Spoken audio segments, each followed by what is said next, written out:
নমস্কাৰ, মই অঞ্জলি চুতীয়া। মোৰ দলটিৰ নাম হৈছে তগৰ। মই অধ্যয়ন কৰা বিদ্যালয়খনৰ নাম হৈছে ঢকুৱাখানা কলেজিয়েট উচ্চতৰ মাধ্যমিক বিদ্যালয়।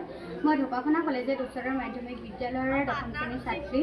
আজি মই প্ৰস্তুত কৰা এই প্ৰকল্পটো হৈছে ভূমিৰ সুব্যৱহাৰৰ বাবে মিশ্ৰণ খেতিৰ প্ৰয়োগ। বৰ্তমান সময়ত দেখা গৈছে যে দিনক দিনে জনসংখ্যাৰ বৃদ্ধি পাই আহিছে।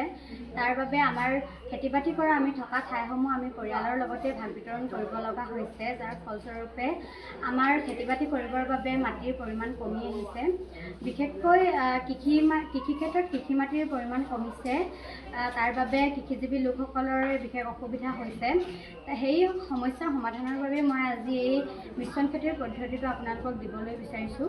মিশ্ৰণ খেতি কৰিবৰ বাবে আমাক খুব বেছি মাটিৰ প্ৰয়োজন নাই। আমি কম মাটিতে মিশ্ৰণ খেতি কৰিব পাৰোঁ। আমি খুব কম ঠাইতে বিভিন্ন ধৰণৰ খেতি বাতিৰ উপৰিও আমি আমাৰ প্ৰয়োজন সাপেক্ষে আমি আমাৰ পোহনীয়া জীৱ জন্তু যেনে গৰু ম'হ ছাগলী পুহিব পাৰোঁ।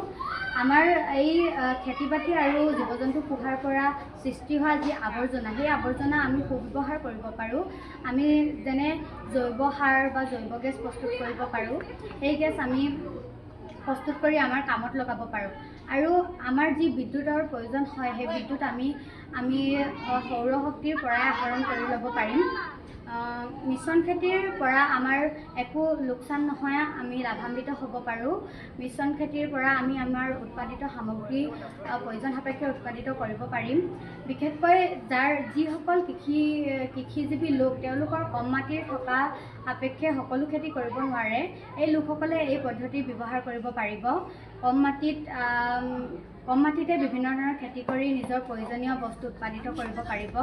এই পদ্ধতি অৱলম্বন কৰি তেওঁলোকে লাভান্বিত হ'ব বুলি মই আশা ৰাখি মোৰ এই ভিডিঅ'টো চোৱাৰ বাবে সকলোকে ধন্যবাদ জনাইছোঁ।